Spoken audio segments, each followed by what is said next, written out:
My guest today played in the NBA for 10 years. He played college ball at Villanova and led the team in scoring and assists. He was drafted by the Portland Trail Blazers in the 1997 NBA draft, and he was then traded to the Raptors, where he developed to become their starting point guard. Currently, he's a fabulous broadcaster for the Raptors. It is my absolute honor to welcome to Jake's Takes, Alvin Williams.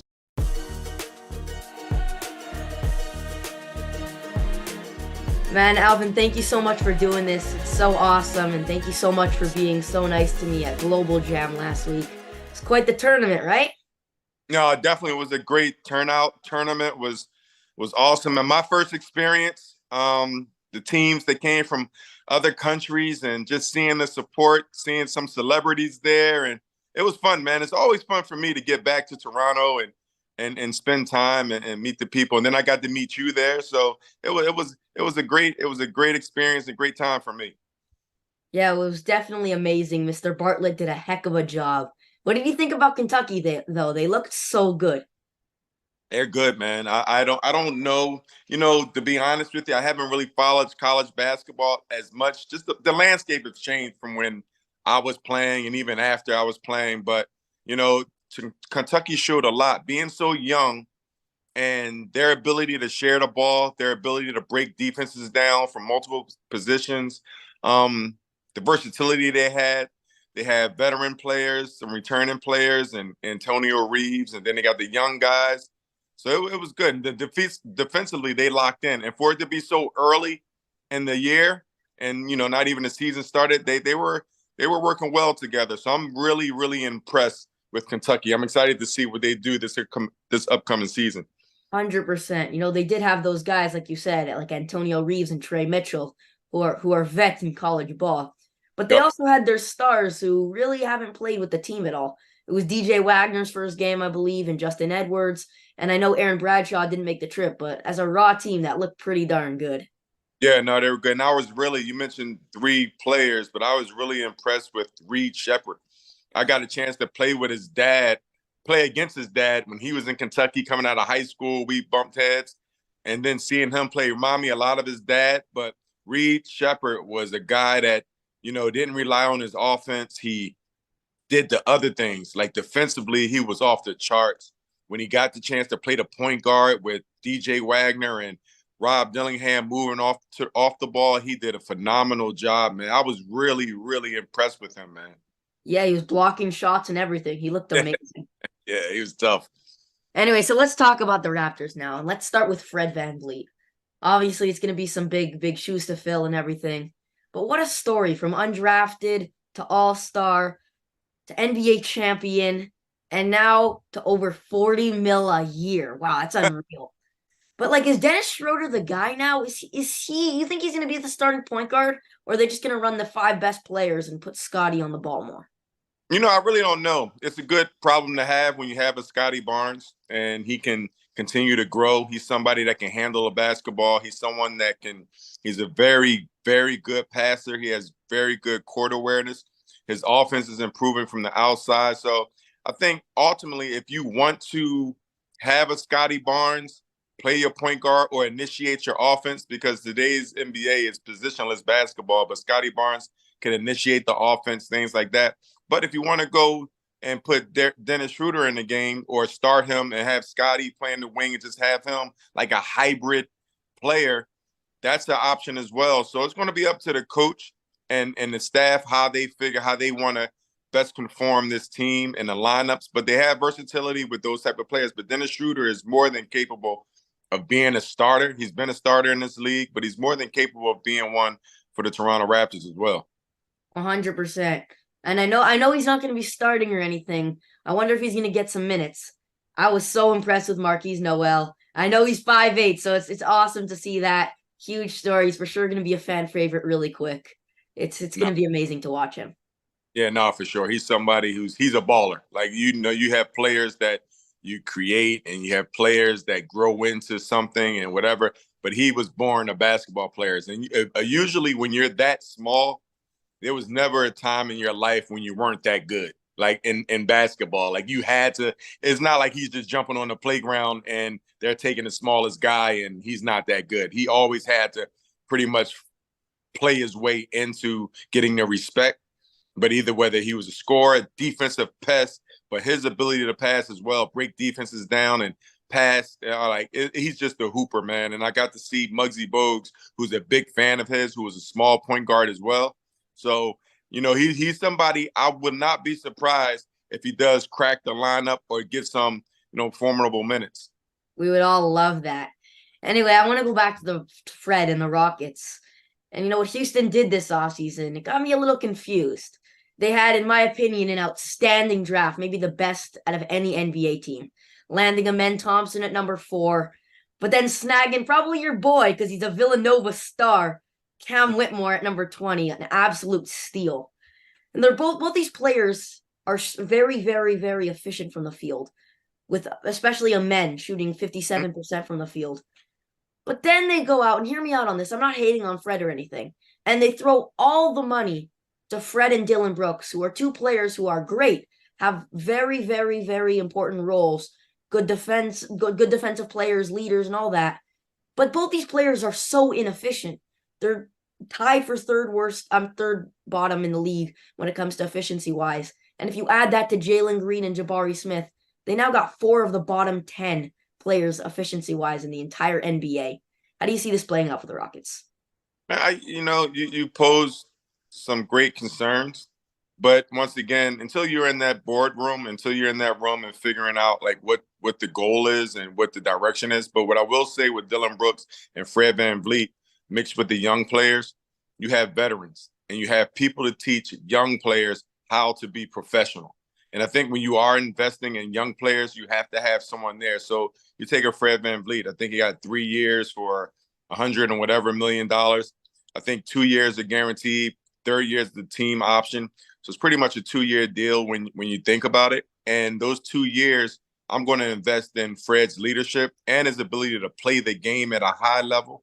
And Dillon Brooks as well. Dillon Brooks is younger, but Dillon Brooks is somebody that may be younger, but Dillon Brooks is somebody that, once again, is going to teach these young guys how to compete, how to do things. So I think when you're investing in an overall team, especially young guys, you have to surround them with older veteran players. So it's just something where I think those players continue to get better. The young players, the Jalen Greens and Thompsons and Whitmore and the other staff, the other crew that they have. But more importantly, I think once again, Fred and Dillon, they will bring some leadership there. They will bring professionalism there.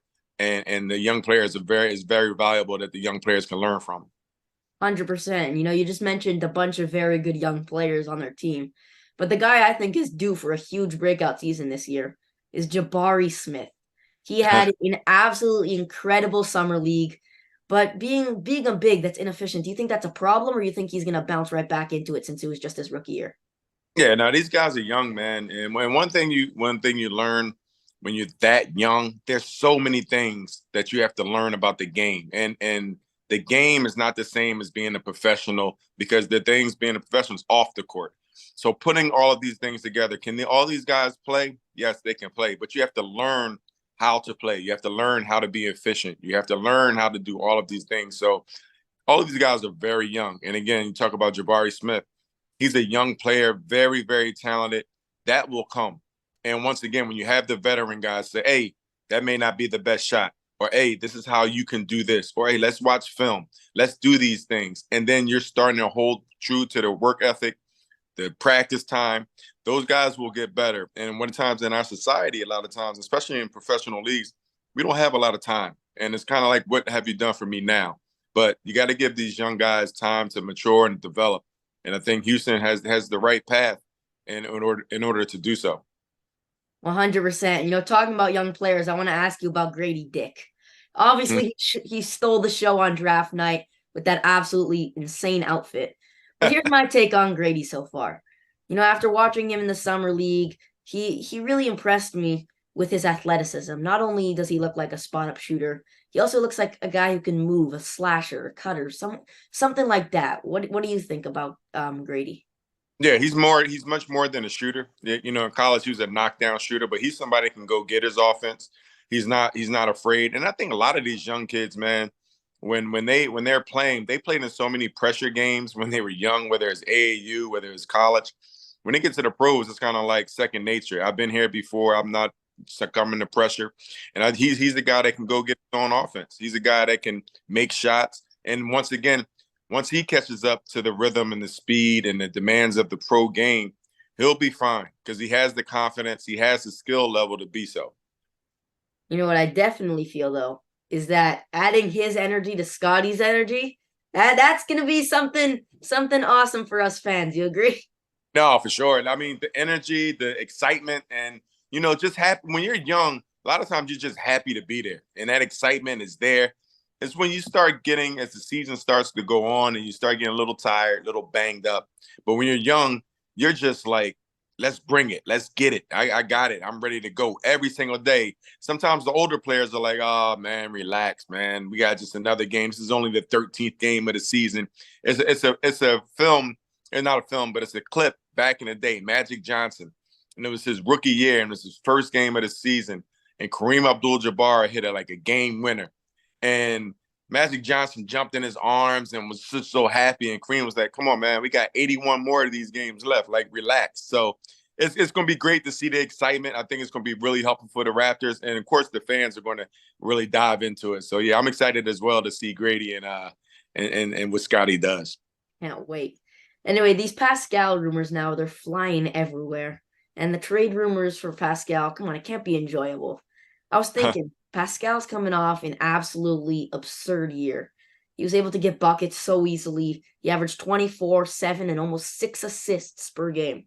His defense is always fantastic. He plays his heart out and everything. What do you think is going to happen? How do you think this is going to play out? Because Pascal is so awesome. Hey, you never know. This is the NBA. This is pro sports. Sometimes you can ask for trades. Sometimes your time has come to an end. But when you're dealing with this type of situation, you really have to be very sensitive, and you have to be very careful, and you have to be thoughtful, because you're not going to find many players in the NBA today better than Pascal Siakam at his position. To me, he's still a top 10 player at his position, maybe even lower than that. Or higher than that, or I know top you five, mean. Yeah.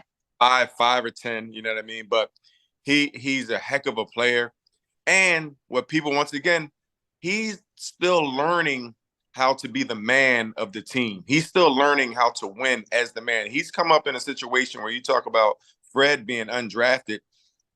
Pascal was a late draft pick. 27. Somebody went 27 from New Mexico State. Went to the G League. Then end up being the second option on the championship team, then being the man. Like, he's learning the process. Michael Jordan had to do it. Kobe Bryant had to do it. LeBron James, like, top players had to go through what he's going through. As long as he has the right mindset and continues to have the right work ethic to get better and want to ultimately win basketball games, he'll be fine. So you have to be careful, because you're not sure if you'll find someone or a package that's going to necessarily make you better now or even in the future. So it's one of those things you have to be really mindful when talking about trading Pascal Siakam, or even pulling the trigger with it. For sure. Anyway, so I was surprised to see Gary Trent Jr. opt into his deal. I know he likes Toronto, but now with Fred gone and everything, what are you expecting to see from Gary in his role here in Toronto? Continue improvement. I got a chance to play with his father, and I know his father's mindset, and I look at Gary Trent Jr., and he's really, he improves every year, and he's somebody who's a hooper. And when you have that, you can't discredit that. You can't undervalue that. There's a lot of people in the NBA and a lot of people in pro sports that play the sport just to play it because they pay well and it's a lifestyle. Gary Trent Jr. wants to be great. He wants to play hard. He has the work ethic. He's going to do whatever the team wants and needs. And what you see is, you're seeing Gary Trent Jr. perform at a high level starting, and you saw him perform at a high level coming off the bench. So it doesn't matter. He's a guy that's willing to put the team first and play accordingly. So that's one of those things where I'm excited that he's coming back. And it's cool that he opted into his contract and say, hey, let's go all out. Maybe an opportunity for me to ball out again and even make more money when that time comes. But I'm very impressed with, I'm a fan of Gary Trent Jr. Last question, Alvin. Another major change for the Raptors comes at the head coaching position.